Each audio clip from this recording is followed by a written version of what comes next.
Hey everybody, very long time. If you've been a follower here, I'm probably going to start this new channel part. And if you have been following me before on my actual channel, Benito Sinensi, where the Spectre Studio is, welcome to jumping aboard here. Well, obviously it is 2020, starting of April. We are stuck in quarantine and unable to really game.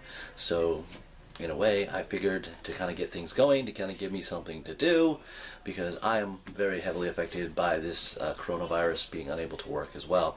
That I figured I'd do something a little different. I am a huge fan of Blood Bowl. Basically trying to see if I can get that really moving along.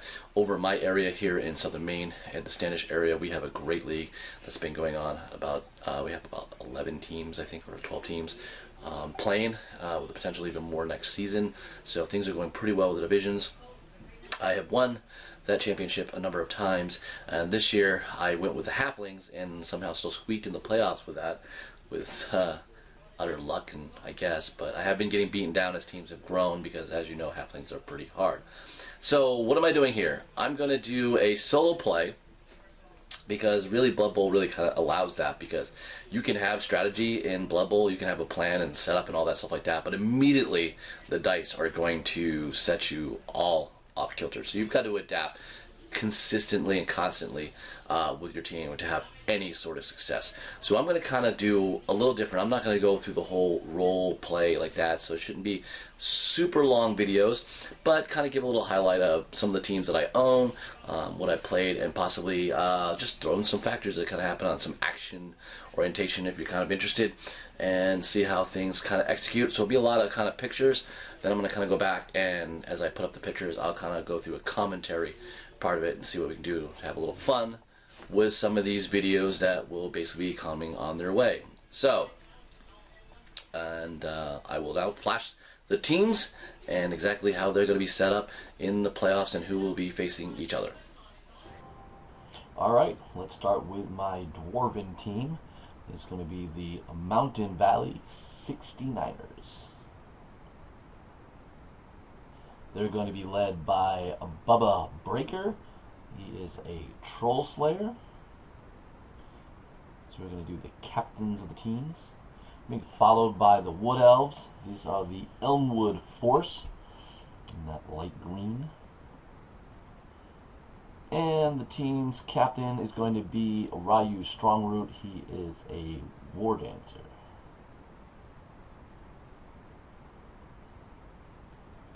And followed up now, these are my Amazon team, a nice set I got from Fireforge Games, I believe. The Pitchstrike Steelhearts. They're going to be led by their Blitzer, Angel Merciless.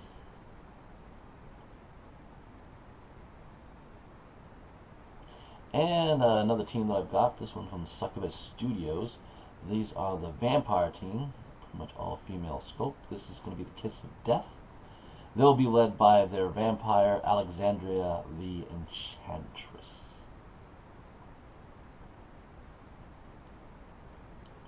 Following with the Undead team, we've got the Shambling Undead from the Games Workshop range.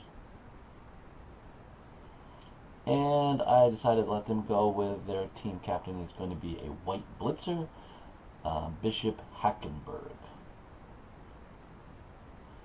And I was really happy with this set. This is the Lizardmen. There's going to be a Croxigar added to this team instead of going with the Chameleon Skinks. These are the Lost Land Gators, and they're going to be led by Drake White. He is a Saurus blocker.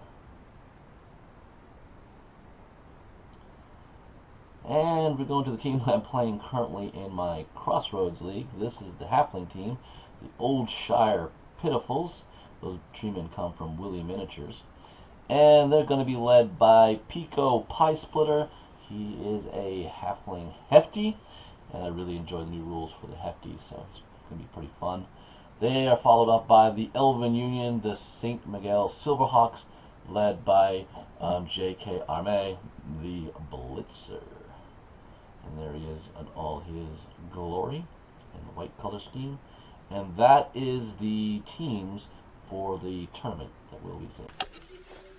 Okay, so I don't have odds on the teams that you've now been introduced to. Obviously, the Halflings will be the hardest press to get to the finish of this championship. Probably a couple of you who know me may be thinking the Amazons. Maybe a big favorite here because I have played the Amazons the most in any aspect for quite a while. They are my favorite team. However, that doesn't necessarily mean anything because I'll be playing all the teams and we'll see exactly how they go. I've had some new interesting teams I feel that are pretty much I'm hoping for, possibly, like the Lizardman team. I've never been a big fan of the Lizardman team, but when I got the models and painted them all up, I really love the way they look. So I have a little partial to that. But following season, some of you may want to be checking this channel out to see a couple things, because the Kiss of Death that you saw is going to be the new team that I'll be playing in my local league. So, as we say, here goes the playoff format. So it will be the Pitchstrike Steelhearts against the Old Shire Pitiful. So the Amazons versus the Halflings, which will be a very hard press petition for the Halflings. However, the Treemen can do definitely some casualties to the Amazons if possible, if they, with the right rolls, with the armors being pretty low. So we'll see exactly how the attrition works out with this format. Then the Mountain Valley 69ers against the Lost Land Gators, and that will be definitely I think a very close matchup, similar because you have the Troll Slayers to kind of match some of those Saurus' strength, but again, the whole field being lit up with blocks, and the tackles pretty much really kind of neutralize the skink. So that a little bit of extra strength in the Saurus blockers will help more. Plus, remember, they have the big Croxigar, so there'll be a little bit of fictions of blocking. So if the dice go the way for the Lizardmen, they can do well. They have the speed. All they do is got to win by one. That's all that matters in a playoff part. So let's see exactly how each of those two teams play each other out, but pretty evenly matched, I feel, in that round.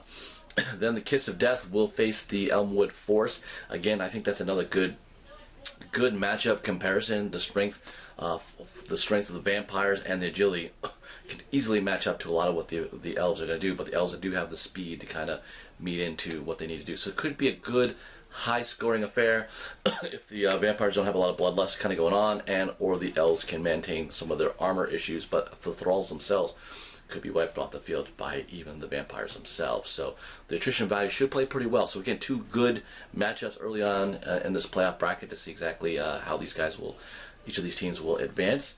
And the last one will be the Necropolis Nightmares against the St. Miguel Silverhawks. That's going to be an interesting one. The High Elves have the highest situation of the Elven to score, have the armor, and do well. However, I have always been very good at playing the Undead, one of my first favorite teams. So with the Mummies and the Whites and stuff, we'll see exactly if they can play enough good, strong defense to keep these the Elves down from scoring too much and advancing.